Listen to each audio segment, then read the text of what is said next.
Welcome to DVSK lectures. So IIIT హైదరాబాద్లో BTech admissions through JEE Main 2024 open అయినాయండి. So మీరైతే apply చేసుకోవచ్చు. So ఆ వివరాలన్నీ కూడా పూర్తిగా ఈ వీడియోలో అయితే డిస్కస్ చేద్దామండి. ఎవరైనా నా ఛానల్ కానీ ఫస్ట్ టైం కానీ చూస్తూ ఉంటే సబ్స్క్రైబ్ చేసుకోండి. అదేవిధంగా ఈ వీడియోని లైక్ చేసి షేర్ చేయండి so that some of your friends would get benefited. So అదేవిధంగా కౌన్సిలింగ్ గైడెన్స్ మెంబర్షిప్ CGM 2024 ఎవరికన్నా కానీ కావాలనుకుంటే సో DVSK లెక్చర్స్ అనే ఆండ్రాయిడ్ యాప్ డౌన్లోడ్ చేసుకోండి. సో దాంట్లో మొత్తం 7 కోర్సెస్ ఉంటాయండి. సో వన్ ఆఫ్ ద కోర్సెస్లోకి మీరు రిజిస్టర్ చేసుకోవచ్చు. సో మీరు కనుక రిజిస్టర్ అయితే ఇమీడియట్గా మెంబర్షిప్ ఐడి అనేది వాట్సాప్ ద్వారా వస్తుందండి. సో తర్వాత మీరు ఫోన్ కాల్స్ ద్వారా కానివ్వండి లేకపోతే వాట్సాప్ ద్వారా కానివ్వండి, అదేవిధంగా ప్రతి కౌన్సిలింగ్ కూడా లైవ్ సెషన్స్ కండక్ట్ చేస్తాను. సో వాటి ద్వారా కానివ్వండి మీరు గైడెన్స్ అయితే తీసుకోవచ్చండి. సో పర్సనల్ గైడెన్స్ అయితే ఇవ్వడం జరుగుతుంది. సో కొంతమంది యాప్లో అడుగుతున్నారండి, ఈ గైడెన్స్ ఎలా జరుగుతుందంటే అండి, మీకు ఉండే డిఫరెంట్ ర్యాంక్స్, సపోజ్ దీంట్లో ఎంసెట్ కోర్సు ఒకటి ఉందండి. సో ఎంసెట్ మాత్రమే కావాలని అంటే మిగతా కోర్సెస్ తీసుకోనక్కర్లేదు. సో మీరు జేఈ మెయిన్స్ కానివ్వండి ప్రైవేట్ యూనివర్సిటీల్లో కానివ్వండి మీరు పార్టిసిపేట్ చెయ్యరు అని అనుకుంటే, అదేవిధంగా కొంతమంది ఓన్లీ విట్లో కానివ్వండి లేకపోతే SRMలో కానివ్వండి అట్లా బిట్సాట్లో కానివ్వండి ప్రైవేట్ యూనివర్సిటీలోనే చేరాలని అనుకుంటారు. వాళ్ళు ప్రైవేట్ యూనివర్సిటీస్ మెంబర్షిప్ తీసుకుంటే సరిపోతుందండి. సో కొంతమందికి జేఈ మెయిన్స్ మాత్రమే చాలు, మేము జోసా కౌన్సిలింగ్ మాత్రమే పార్టిసిపేట్ చేస్తాము అని అనుకుంటారు. వాళ్ళు జోసా కౌన్సిలింగ్ మెంబర్షిప్ తీసుకుంటే సరిపోతుందండి. సో వీటన్నిటిలో కూడా ఏది చేరతారో అర్థం కాక ఆ ర్యాంక్స్ వచ్చినప్పుడు దాంట్లో వస్తుందో రాదో అన్న కన్ఫ్యూజన్ ఉన్నప్పుడు సిల్వర్ ప్లాన్ అని ఒకటి ఉందండి, which covers all the counsellings, అది తీసుకోవచ్చండి. సో ఒకసారి మీకు మెంబర్షిప్ తీసుకురా మీ యొక్క ప్రతి ర్యాంక్ని కూడా నేను డేటా మెయింటైన్ చేస్తానండి. అంటే ఎంసెట్లో ఎంత ర్యాంక్ వచ్చింది, జేఈ మెయిన్స్లో ఎంత వచ్చింది, బిట్సాట్ ఎంత వచ్చింది, లేకపోతే జేఈ అడ్వాన్స్డ్ ఇంత వచ్చింది, మణిపాల్లో ఎంత వచ్చింది, అమృతాలో ఇంత ర్యాంక్ వచ్చిందని. సో వాటిని బట్టి సో జస్ట్ చాలామంది చేసే పొరపాటు ఏంటంటే ఒక మంచి ఇన్స్టిట్యూషన్ పట్టుకొని ఏదో ఒక బ్రాంచ్ చేరిపోతుంటారండి, మెటలర్జీ, సివిల్, మెకానికల్ అంతవరకు వెళ్ళిపోతారు మంచి బ్రాంచ్ రాకపోతే. సో కొంతమంది ఏంటంటే బ్రాంచ్ని పట్టుకొని పిచ్చి కాలేజ్ అయినా సరే కంప్యూటర్ సైన్సే చేరిపోతుంటారు. సో అట్లా కాకుండా ఈ మెంబర్షిప్ ద్వారా బ్రాంచ్ కాలేజ్ ఆప్టిమైజేషన్ ఎలా చేయాలి అనేది నేను ఎక్స్ప్లెయిన్ చేస్తానండి. సో దాని ద్వారా మీకుండే డిఫరెంట్ ర్యాంక్స్ని బట్టి మీకుండే డిఫరెంట్ అవకాశాలను బట్టి ఆప్టిమైజ్ చేసి బెస్ట్ చాయిస్ అనేది మీకు ఇవ్వడం అనేది జరుగుతుందండి. సో దానికోసము మీరు వన్ ఆఫ్ ద కోర్సెస్లోకి రిజిస్టర్ కండి. కానీ వివరాల్లో కానీ వెళ్ళామనంటే సో IIITలో 7 టైప్స్ ఆఫ్ అడ్మిషన్స్ ఉంటాయండి. దీని మీద నేను ఆల్రెడీ ఒక వీడియో చేశాను. సో ఇప్పుడు సపోజ్ IIIT బెంగళూరు తీసుకున్నారు అనుకోండి, మీకు బీటెక్లోకి అడ్మిషన్ అనేది ఓన్లీ త్రూ జేఈ మెయిన్స్, వేరే రకమైన అడ్మిషన్ అనేది ఉండదు. బట్ హైదరాబాద్లో బాగా డైవర్సిఫై చేసి 7 టైప్స్ ఆఫ్ అడ్మిషన్స్ ఇస్తారండి. సో దీని మీద నేను చేసిన వీడియో ఎవరైనా చూడకుండా ఉంటే లింక్ డిస్క్రిప్షన్లో ఇస్తాను, అదైతే చూడండి. సో ఇంకా జేఈ మెయిన్స్ ద్వారా 2024 అడ్మిషన్స్ అనేటివి ఓపెన్ అయినాయండి. సో ఈ జేఈ మెయిన్స్ ద్వారా ఇచ్చే కోర్సెస్ ఏవేవంటే బీటెక్ ఇన్ సిఎస్సి ఇస్తారండి, అదేవిధంగా బీటెక్ ఇన్ ఈసీ ఇస్తారండి. ఈ 2 కోర్సుల్లోకి మీకు జేఈ మెయిన్ ద్వారా అడ్మిషన్ అనేది తీసుకోవచ్చండి. ఇక నా ఇంపార్టెంట్ డేట్స్ కానీ వచ్చామంటే ఆల్రెడీ అప్లికేషన్స్ అనేటివి ఓపెన్ అయినాయి. సో 28 మే వరకు మీరు అప్లై చేసుకోవచ్చు. సో తర్వాత సెకండ్ వీక్ ఆఫ్ జూన్లో మీకు కౌన్సిలింగ్ అనేది జరుగుతుంది. సో అప్లికేషన్ లింక్ కూడా ఇక్కడ ఇచ్చాను. సో ఈవెన్ మీకు డిస్క్రిప్షన్లో కూడా ఈ లింక్ అయితే ప్రొవైడ్ చేస్తానండి. లేదా మీరు డైరెక్ట్గా IIIT హైదరాబాద్ వెబ్సైట్లోకి వెళ్ళినా కూడా మీకు ఇక్కడ ఈ లింక్ అనేది దొరుకుతుంది, మీరు అప్లై చేసుకోవచ్చు. సో ఇక్కడ ఎలిజిబిలిటీ కానీ వచ్చామంటే ఇంటర్ ఆర్ 10+2 ఎంపీసీ స్టూడెంట్స్ మాత్రము.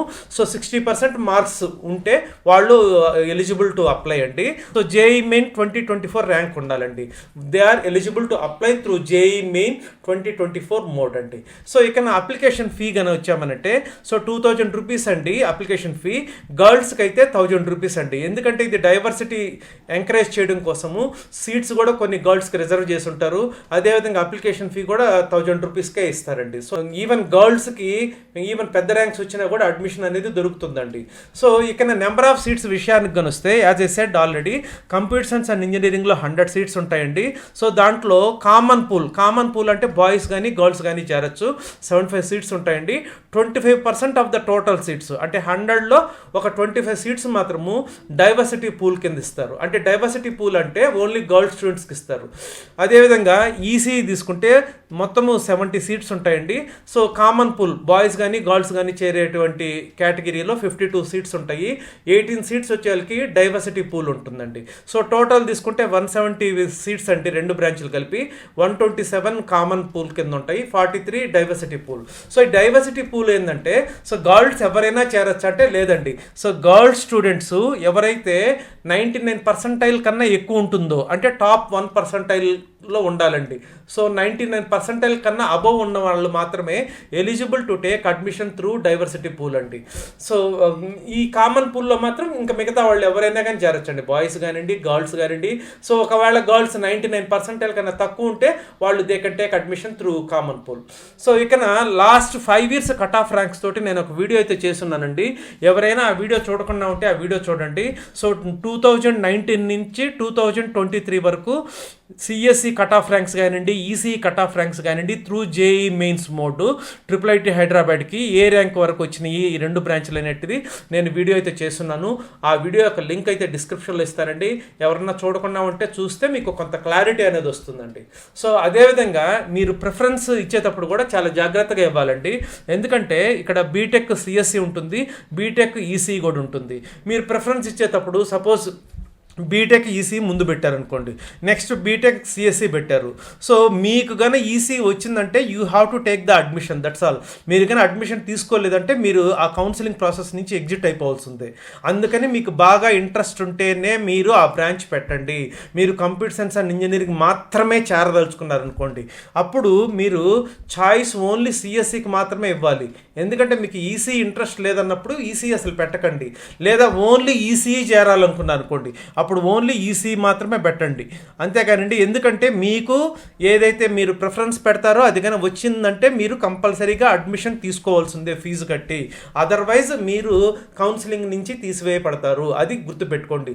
లేదా నాకు సిఎస్సి కానీ ఈసీ కానీ రెండిట్లో ఏదైనా చేరతానంటే అప్పుడు జాగ్రత్తగా ఫస్ట్ సిఎస్సి పెట్టుకుంటారా ఈసీ పెట్టుకుంటారా అనేది ఆలోచించి పెట్టండి. సో మీరు ఇచ్చిన ప్రిఫరెన్సెస్లో ఏదైనా మీకు అలాట్ అయితే మీరు అడ్మిషన్ తీసుకోని పక్షంలో మిమ్మల్ని ఈ కౌన్సిలింగ్ ప్రాసెస్ నుంచి తీసేస్తారండి. ఆ పాయింట్ గుర్తుపెట్టుకోండి. సో అందుకని మీరు వస్తే కంపల్సరీగా చేరదలుచుకున్న బ్రాంచ్ మాత్రమే పెట్టండి. లేదా 2 చేరదలుచుకుంటే ముందు ఏది చేరదలుచుకున్నారో అది మాత్రమే పెట్టండి. సో అది ఒకటి గమనించాలండి. ఈ IIIT హైదరాబాద్లో జేఈ మెయిన్స్ స్కోర్ ద్వారా జనరల్గా 3 rounds జరుగుతుంటాయండి. సో వాటన్నిటి యొక్క కట్ ఆఫ్ ర్యాంక్స్ మీరు కానీ చూస్తే కొంత క్లారిటీ వస్తుంది. సో జస్ట్ కట్ ఆఫ్ ర్యాంకే కాకుండా కొంచెం అటు ఇటు కూడా మీరు అప్లై చేసుకోవచ్చండి. సో దీంట్లో రిజర్వేషన్స్ అయితే ఉండవు. బట్ గర్ల్స్కి మాత్రం డైవర్సిటీ పూల్ అనేది మాత్రం ఉంటుంది. ఆ డైవర్సిటీ పూల్ కూడా ఓన్లీ 99% కన్నా అబోవ్ ఉన్న వాళ్ళ మాత్రమే ఎలిజిబుల్ అండి. బట్ జనరల్గా గర్ల్స్కి కొంచెం పెద్ద ర్యాంక్ వరకు అడ్మిషన్స్ అనేవి వస్తుంటాయండి. So I hope you have understood. మీకు కానీ నచ్చినట్లయితే మీ ఫ్రెండ్స్కి షేర్ చేయండి, so that some of your friends would get benefited. Thank you.